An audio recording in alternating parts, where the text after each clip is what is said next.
This, our country and all its people, could be in danger of nuclear attack in minutes by enemy missiles, in hours by enemy aircraft.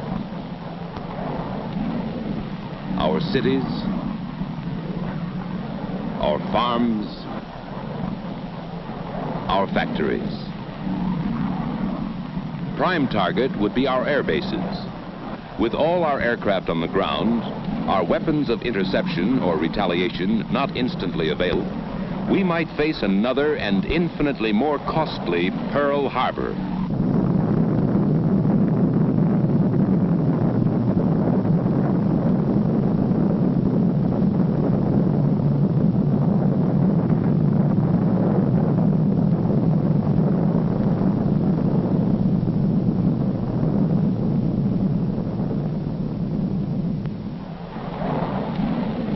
To avoid surprise disaster, some of our aircraft must always be in the sky or on the alert, carrying nuclear weapons. These weapons are always unarmed. They will be armed only following a decision by the President of the United States. Only these ready aircraft with nuclear weapons can form our first-line deterrent force in peacetime, our sure striking force in case of attack.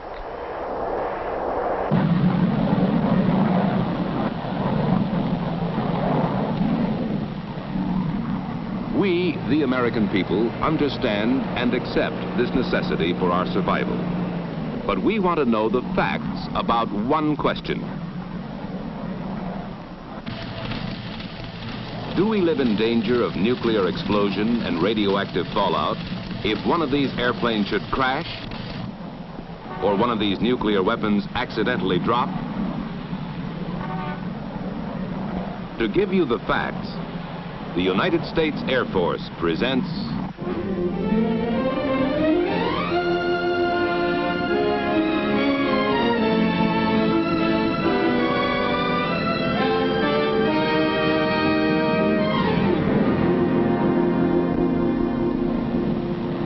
This bomber carries a nuclear weapon. It is a well-designed, carefully maintained, skillfully flown airplane. But airplanes, just like it, have crashed and burned. There was no nuclear explosion, no radioactive fallout. These are the facts. The bombardier watches over controls as safe as human ingenuity can make them to prevent accidental bomb release. But nuclear weapons have been dropped inadvertently. There was no nuclear explosion, no radioactive fallout. These are the facts. And specially instrumented aircraft verify these facts in a continuing nuclear safety program that tests our nuclear weapons under controlled conditions that simulate every conceivable hazard. Vital to this nuclear safety program is Air Force Special Weapons Center at Albuquerque, New Mexico.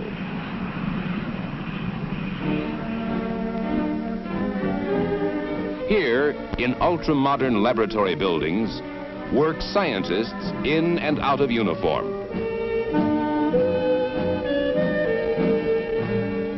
They work with the incredibly complex equations of nuclear physics, which derive from Einstein's famous relationship of mass to energy. These cryptic figures, programmed into lightning-fast computers, are the theoretical base upon which these scientists, together with those of the Atomic Energy Commission, can build nuclear weapon safety.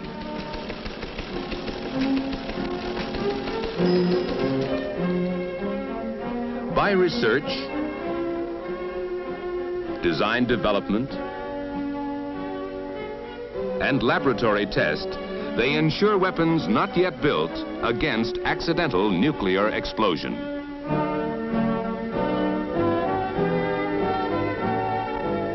They have been doing this successfully since 1945 in safety conferences with other Defense Department agencies and the Atomic Energy Commission. In 13 years, there have been a few accidents, but not one has resulted in nuclear explosion or radioactive fallout. These are the facts. What keeps our nuclear weapons safe? To understand why there has never been an accidental nuclear explosion, you must first know how these explosions can be produced, the general principles of nuclear explosions.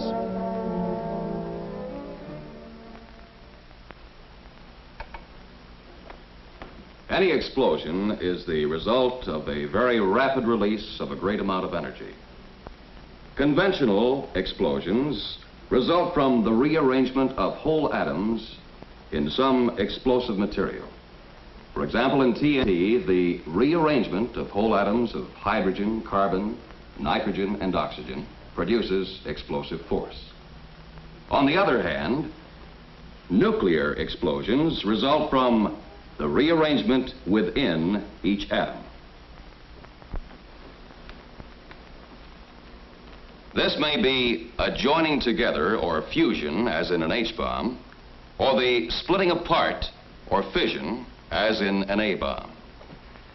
At present, an H-bomb explosion starts with fission.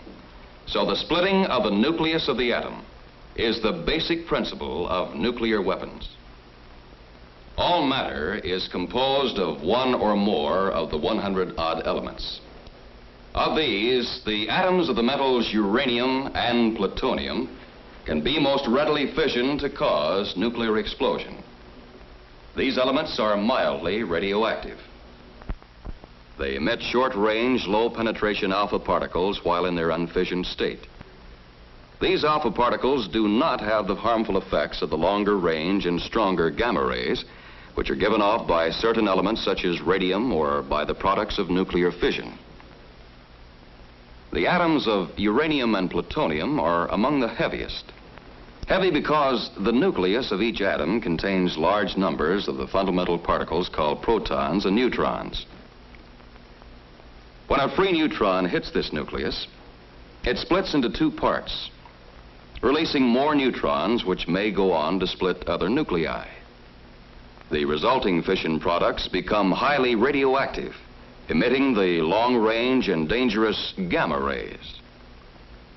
The split nucleus weighs less than the whole one, and this difference in weight is released in the form of energy, nuclear energy.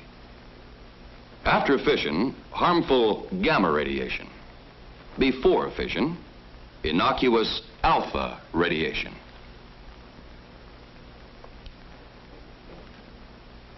To build up a nuclear energy release, the fissionable material must be of a certain size, shape, or density. Then one of the neutrons escaping from a split atomic nucleus will, in turn, split another, and a chain reaction is set up. The mass is now releasing nuclear energy, but not quickly enough to cause a nuclear explosion. This condition is called critical. If the mass is now suddenly increased, so that more neutrons are trapped each time an atomic nucleus is split, a multiplying chain reaction is maintained. Now the mass is supercritical, causing a nuclear explosion. Density of the fissionable material can be as important as mass in building up a nuclear explosion. The same sphere can be compressed so that the atoms are closer together and neutrons split more atomic nuclei, making the smaller mass critical. If compressed still more, a multiplying chain reaction sets in, causing the mass to become supercritical in a nuclear explosion. Nuclear weapons make use of both of these principles. A gun-type device can increase the mass of fissionable material to a supercritical state instantaneously.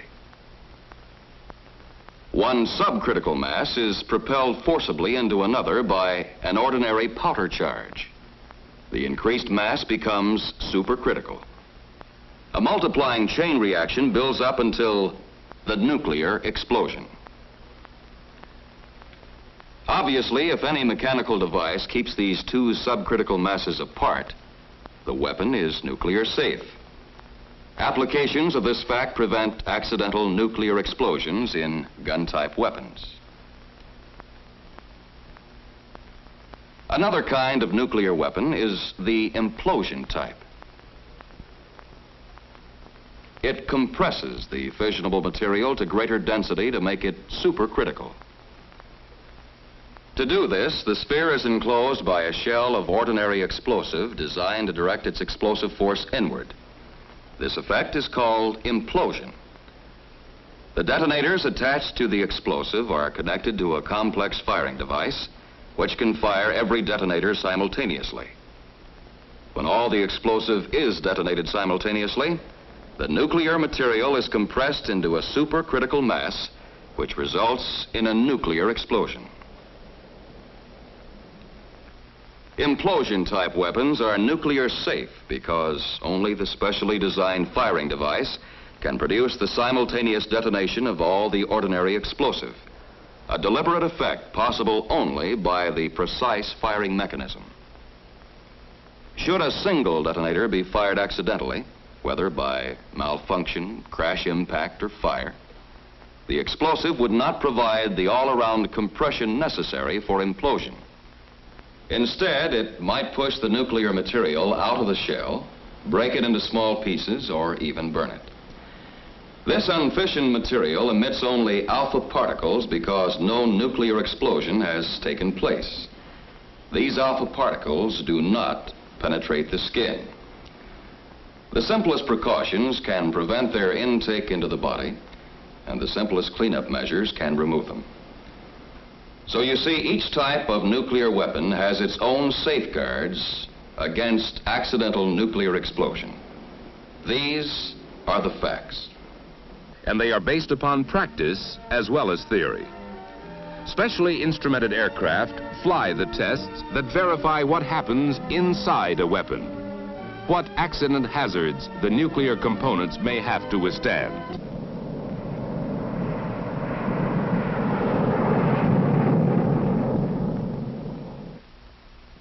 Nuclear safety is everybody's business.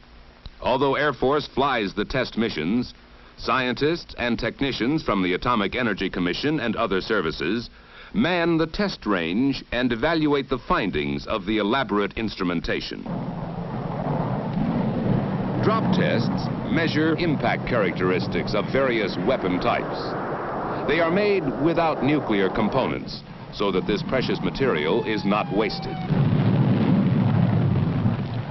They supplement the detonation tests that have been made with the complete nuclear weapons.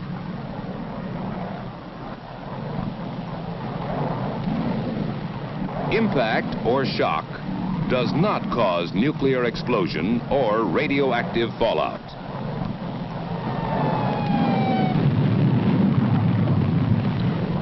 What has exploded is the ordinary explosive, which is an essential part of nuclear weapons. The ordinary explosive in a nuclear weapon can be a hazard, exactly as in a conventional bomb.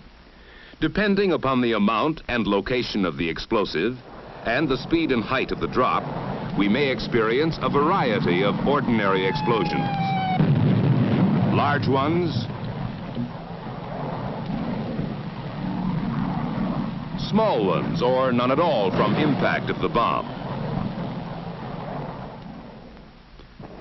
Beside the hazard of impact, frequent tests are run on the hazard of fire. To learn what temperatures and pressures would be created inside a weapon by an aircraft fire, various types of bombs are subjected to a flame bath of burning fuel. Because fire would also destroy the precious nuclear material, it is replaced by instruments. Their readings are compared with known characteristics of the fissionable material to assure that temperatures higher than any aircraft fire will not set off a nuclear explosion. The characteristic white flame indicates that the ordinary explosive is burning in the weapon. Sometimes the explosive detonates because of close confinement and intense heat. The effects of such explosions are measured and compared with those in an actual nuclear weapon.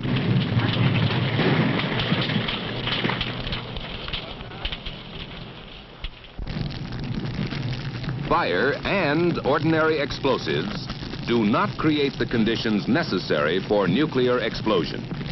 These are the facts.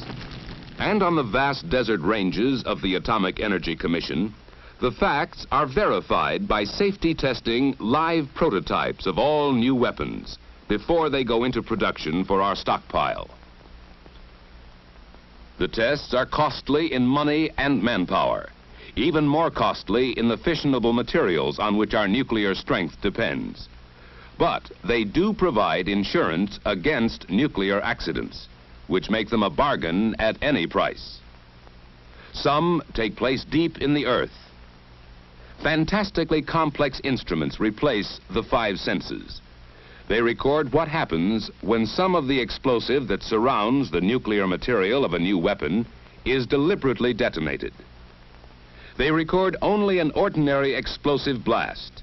A random detonation has not created the implosion which would compress the nuclear material to a supercritical mass. There was no nuclear explosion, no radioactive fallout. Each new design must be proved nuclear safe, able to withstand accident, fire, or random explosive. Other tests with nuclear weapons are made above ground. These are also designed to test the nuclear safety of new weapon types by intentionally detonating the explosive which surrounds the fissionable material.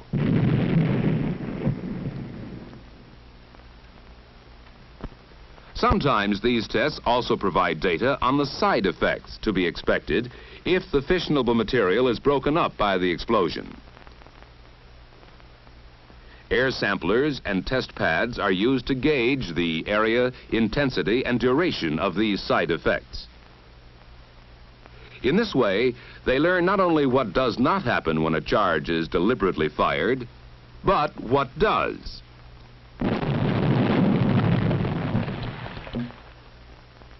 The explosive does break up the nuclear material and scatter parts of it over a small area. This fissionable material is mildly radioactive. If the explosion or fire should suspend any of this material in dust or smoke, it should not be inhaled or otherwise taken into the body in quantity. That is why the trained monitoring and cleanup crews may wear respirators until air samplers or alpha counters have determined that no injurious concentration exists.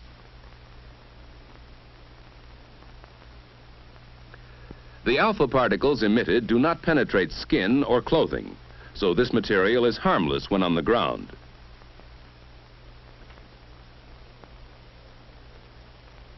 Only simple cleanup measures are necessary, plus an effort to find and save the valuable material. The findings from all tests set up to measure possible radiological hazard are no external radioactive hazard from material on the ground, slight radioactive hazard from prolonged inhalation of material suspended in a small area near the accident, but none from the short exposures necessary for firefighting, rescue, or cleanup of the small area involved. These are the facts. Facts that have dispelled the fearsome myths about accidents involving nuclear weapons. For anyone near an accident, whether or not the crashed airplane carries a nuclear weapon, here are the safe and simple rules. Stay away from the crash unless you are needed for rescue. Bystanders endanger themselves and hamper others. To be safe, keep at least a quarter of a mile away from any burning airplane. At this distance, you are safe from the flames, which may explode the jet fuel, from detonating explosives, and from flying debris. These are the real dangers in rescue or firefighting, as they have always been. The trained men who bear these responsibilities know how to do their job and get quickly away from all these hazards. After the emergency is over, the area is monitored for radioactive material and, if necessary, cleaned up by specially trained teams. Other specialists care for burned or undetonated pieces of ordinary explosive. Until this is done, access to any crash area is controlled to prevent accidents and speed up the work. The tests you have seen have proved the safety of our nuclear weapons program over and over again. But the grim reality is the payoff. How safe is a nuclear bomber coming in for a crash landing?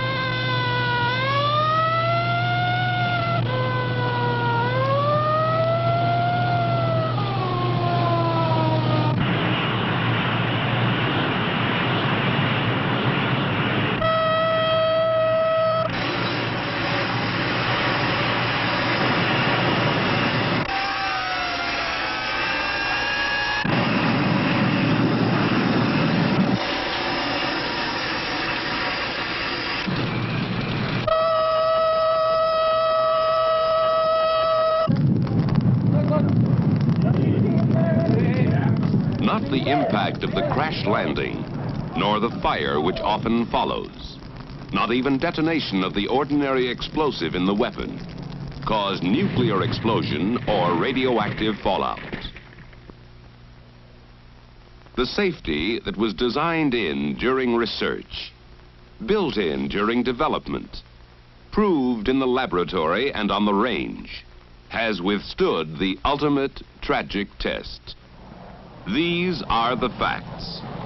They prove that you, the American people, can stay both safe and strong. Safe because the weapons your Air Force must carry have been tested nuclear safe. The possibility of an accidental nuclear explosion is so small as to be practically non-existent. Strong because an Air Force, nuclear armed and combat ready, stands guard against surprise attack. Under this shelter, you and your family may live in peace, free from the fear of nuclear accidents.